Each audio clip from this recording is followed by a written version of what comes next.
Here's a poem for you from my hippie deck. The sound of trees. I wonder about the trees. Why do we wish to bear forever the noise of these, more than another noise, so close to our dwelling place? We suffer them by the day, till we lose all measure of pace, and fixity in our joys, and acquire a listening air.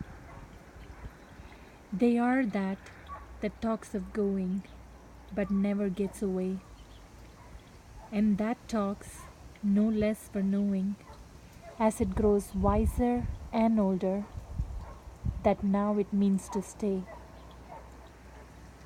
My feet tug at the floor, and my head sways to the shoulder, sometimes when I watch trees sway from the window or the door.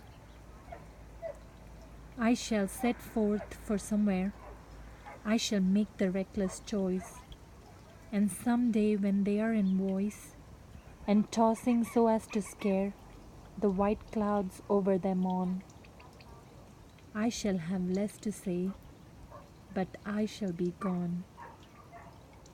Robert Frost, and those two are my favorite trees.